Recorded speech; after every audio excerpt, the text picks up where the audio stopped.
ये ले तेरी इस महीने की सैलरी और कल से मत आना। क्यों दीदी, आप लोग कहीं जा रहे हैं? नहीं तो क्या आपने हमारे बदले किसी और को काम पे रख लिया है? हम तो दीदी फालतू की छुट्टी भी नहीं लेते और सारा काम इतने अच्छे से करते हैं, तो हम कल से क्यों ना आए? सुमन, तुम्हारे साहब की ना नौकरी चली गई है और 6 महीने पहले हमने सारी सेविंग्स और बैंक से लोन लेकर ये घर खरीदा था, तो अब कुछ बचा नहीं है।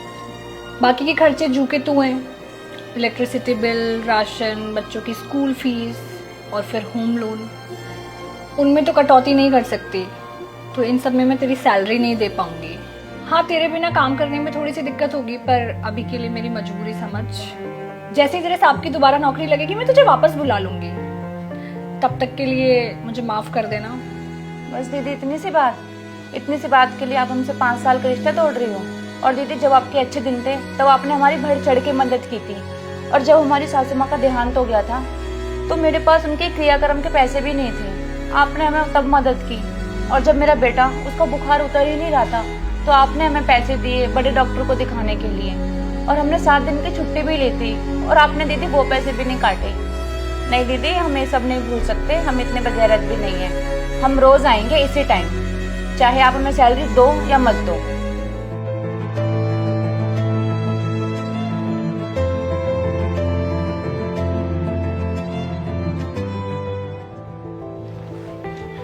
साहब, दूध। कालू, ये तुम्हारे पिछले महीने का हिसाब, और कल से बस 1 लीटर दूध ही देना। कहा है मेम साहब, बच्चे कहीं जा रहे हैं का? नहीं, वो तुम्हारे साहब की नौकरी चली गई है ना, तो अभी और बहुत खर्चे हैं। अभी मैं 2 लीटर दूध अफोर्ड नहीं कर पाऊंगी, तो बच्चों के लिए 1 लीटर काफी है। सुन के वैसे बहुत बुरा लगा कि साहब की नौकरी चली गई, पर शायद आप भूल रही हैं कि आप लोग के कितने एहसान हैं हम पर।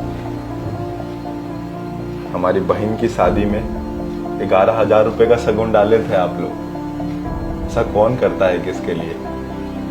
ऊपर से जब हमारी बिटिया का कहीं एडमिशन नहीं हो रहा था, साहब की सिफारिश से एक अच्छे स्कूल में एडमिशन हो गया, और वो जब चाहे तब आ जाती है आपके घर पर, और आप उसे कभी पराया होने का एहसास नहीं देते, एकदम बिटिया समझते हैं।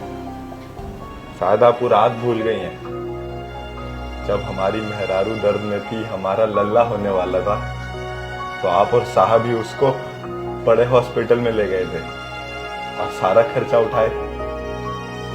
इतने सारे एहसान करके आज आप हमको कहती हैं कि पैसा नहीं। कल से हम आपको 2 लीटर ही दूध देंगे, और हिसाब कौन मांग रहा है आपसे? और ये सब कुछ गरीब का धन्यवाद समझिएगा। ठीक है, कल से मैं 2 लीटर दूध ले लूंगी, पर एक शर्त पे। जी मेम साहब। जैसे ही तुम्हारे साहब की वापस से नौकरी लगेगी तो ये सारे दूध का हिसाब हम बाद में करेंगे। जरूर मेम साहब, बहुत बहुत शुक्रिया। बिना एहसान जताए मदद कैसे की जाती है, कोई इनसे सीखे।